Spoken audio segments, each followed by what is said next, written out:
Saxon Algebra 2, Lesson 68.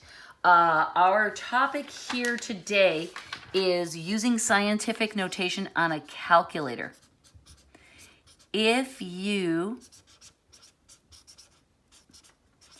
What you need is a smartphone to work this lesson. So pause me and go get one if you don't have one.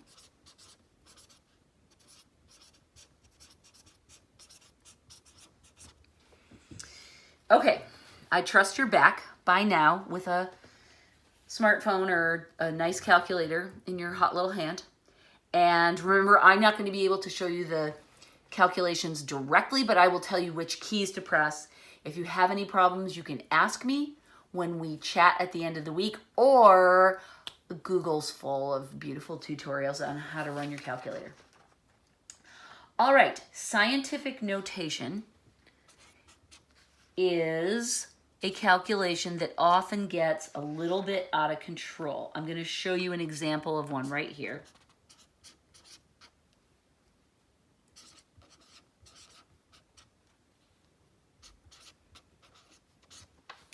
And this is just a two-parter.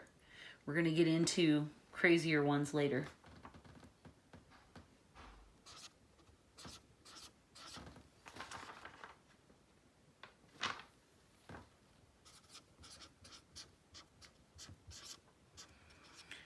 Okay, so what we want to do, we're working along in some chemistry class or astronomy class or something, and we've got some tiny and huge numbers that we need to combine. So the obvious thing to do is to grab a calculator and start punching buttons. But the problem is that there's so much going on as we shrink and expand these numbers. It is easy to make mistakes that have enormous consequences when you complete the calculation. So we follow a rule. This is John's rule and I love it. Estimate before you calculate. Cute, right? Calculate. There, I spelled it wrong. So we are going to practice running numbers through the calculator, but before we even pick that little monster up, we're going to get a pretty good idea of what we think that number should be. P.S. I don't know if I've shown you guys this, but sitting right here on the shelf next to me, this is my husband's Texas Instrument calculator, circa 1971, I think. It's pretty cool. It doesn't work anymore. It was lighting up for a while. We tried to charge it. We found it recently. But it's a little Texas Instruments. You can see the logo there. And yeah, this was the state of the art back in the day. Remember, he's got his name on here. He's a fiend for the Dynamo label makers. That was the brand of that label maker. Okay, show and tell is now over. His calculus and some of his high school and college textbooks sit right next to me on the shelf too. But that's a story for a different day. Okay, so what we're gonna do is we're gonna clean up these, we're gonna round them, we're going to get them into a nice scientific notation so that we can quickly calculate an answer, then we'll run them through. Grace is going crazy. What do you need, lady? Okay, so what we do first is we fix this. The decimal is there. 1, 2, 3, 4 jumps. So it's going to be minus 4 times 10 to the 4th times 10 to the minus 8, right? Hang on, lady. I think she has to go out. 1, 2, 3, 4. Okay, you guys, pause. Stare out the window and wait for me.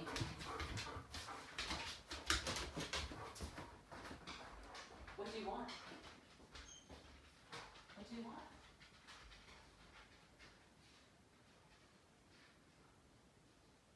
No, I'm not going to feed you.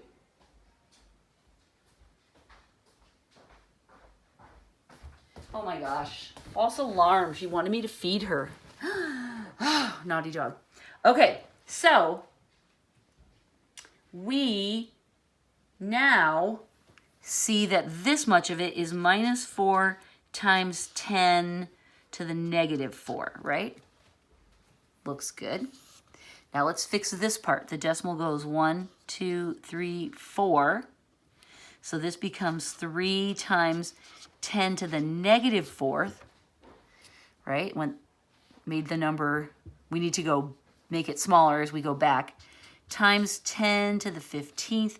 That gives me 3 times 10 to the 11th.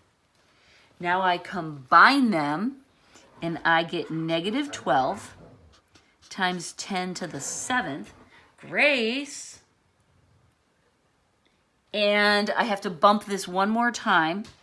It would be minus 1.2 times 10 to the 7th, right? And so that equals minus 1.2 times 10 to the 8th. That's my estimate. I could knock that 2 off if I really wanted to keep rounding it properly, but I'm okay with it as it is. There is my estimate. Now I'm ready to calculate. I want to introduce you to a few different buttons. To multiply by a power of 10, there is a button that looks like this. Okay? So, to multiply this, you would enter this big long thing. So you enter first the number, then multiply. Okay? Then the power, okay, in this case it would be minus 4, and our number would be minus 40652. That's multiplied. You put in the power, then you hit 10 to the x, and then you hit equals. Okay? You get that answer, then you do the same thing with this. You multiply them together, and you should come out fairly close to that. Go ahead and try this right now, and you should come reasonably close to that answer. I'm just looking at what John gets. He gets, his actual is minus 1.32 times 10 to the 8th. Okay, so hopefully you can get that too. Again, if not, you know what I'm going to try to do? I was just thinking about it. I will try to remember to do my video chats this week on my iPad so that I can have my phone handy to use the calculator. That would be a good idea. Okay, so this button is your friend. Okay, and that will help you do these calculations. Let's do one more. This is technically a 2-part lesson. Here we go. This time we've got 40,652 times 10 to the minus 8, which is the same number we had last time. But this time we're dividing it by the same number we had last time. Well, we already know how to estimate these numbers because we had them before. So I'm going to use our old numbers. It was 4 times 10 to the minus 4th, and it would be over 3 times 10 to the 11th. Okay? 4 divided by 3 we know is going to be about 1.3 and on and on. And then it's going to be times 10. We would subtract, right? It's top minus bottom, so that would be minus 15. So there is our estimate. Again, we use the numbers. Again, we would enter number times minus 8, 10 to the x equals. Okay, that's how you do that. You enter the exponent, then hit 10 to the x. Okay. And the actual answer that John gets is 1.25 times 10 to the minus 15 And again, that looks really good, doesn't it? Okay, so there is some calculator work that we're going to start practicing and doing. We're also going to, I think this is actually happening less often.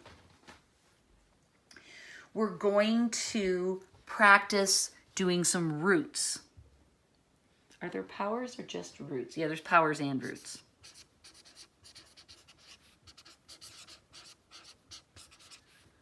Okay, so let's look at this one.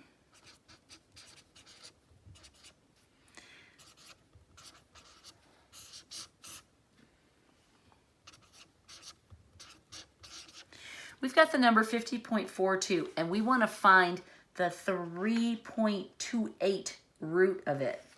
What in the world? That's really confusing, isn't it?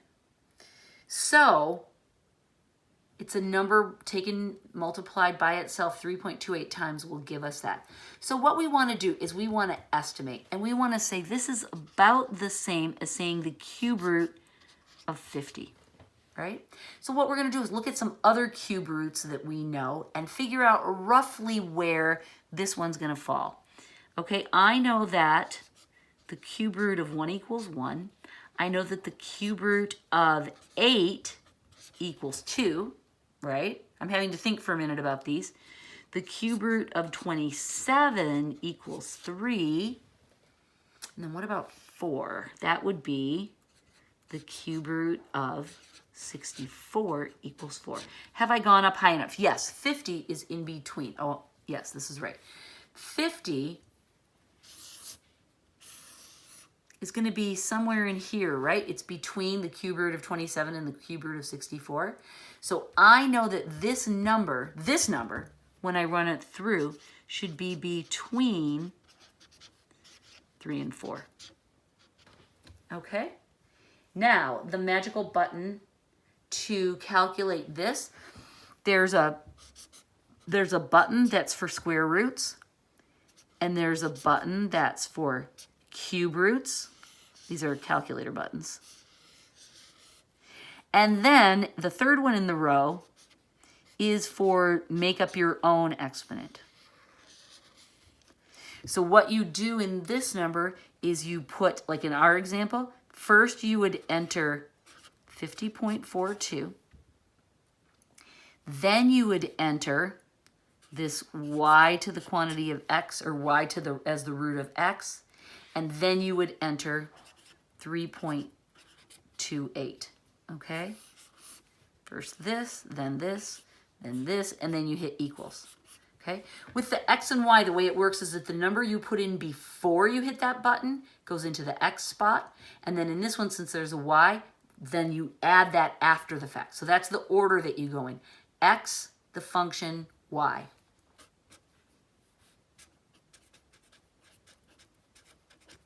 And that will allow you to solve this. The actual answer for this is 3.304.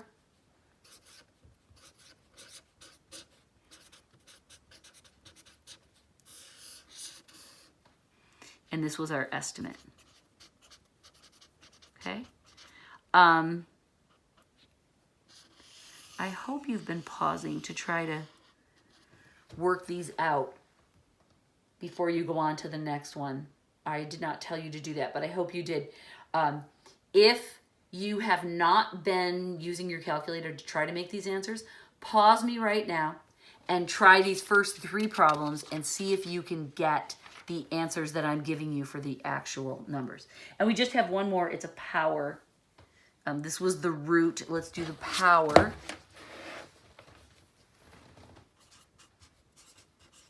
And if you're still watching at this point, I'm going to assume that you've already chugged through those other ones. This one has an A and a B, which is so cruel. Estimate A.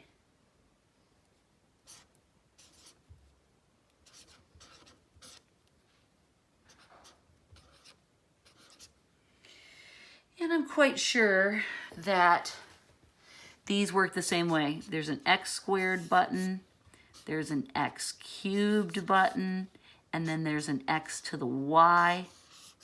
And it works just the same way, where we will put in 9.26 as our x value. Then we'll put in the function of x to the y, and then we'll put in the y value of 4.58, and then we'll hit equals. All right, so that's how you step it into your calculator. And that's what this button is for, is when you want to have random calculations. Okay, so here's what we have to do. Again, we estimate before we calculate. I don't know my powers of 9. I don't want to mess with that. What I want to do is round that up to 10, and I'll round this up to 5. That I can easily calculate. That is a 1 with 5 zeros after it.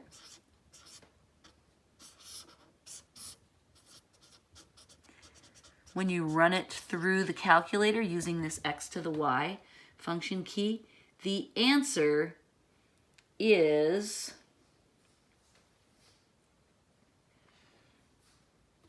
26,734.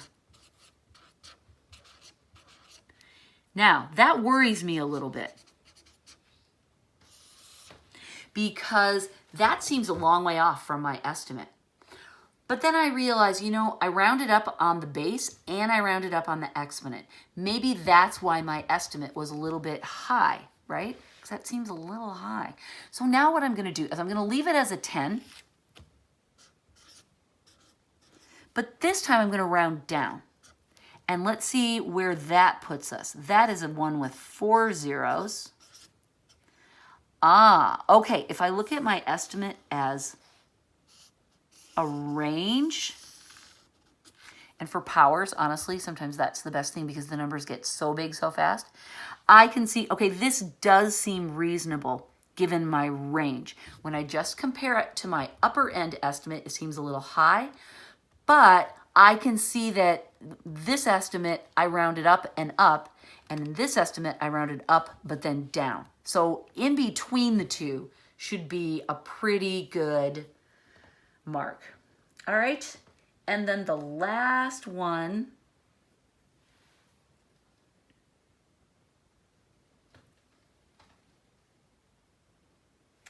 is B, and this time it is 9.26 to the negative 4.58. Okay, and what we can see is that this is going to be the reciprocal of this. So our answer, our estimate, should be 1 over 10,000 to 1 over 100,000. Now, the calculator doesn't give answers, right? Because I just took my two estimates and I just found the reciprocal of them. Because it's the same number with just a minus on the exponent, which means flip it down, that's taking the reciprocal. So what that means is this is between, okay, there's tens, hundreds, thousands, 10,000s place, and tens, hundreds, thousands, 10,000s, 100,000s place. So this is my estimate. It should be between. Sometimes I'm boxing and sometimes I'm squiggling. I don't know what I'm doing.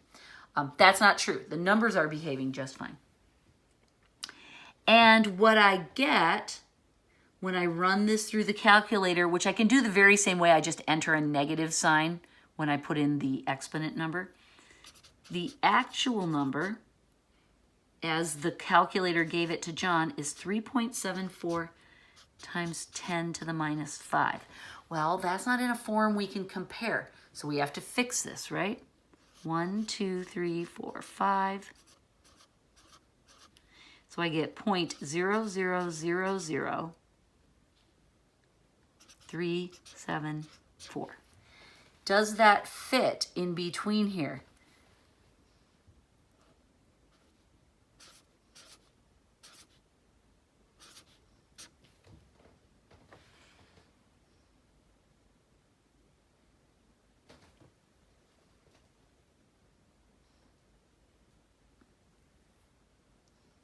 It's bigger than that. So it does fall between these two. These are our two,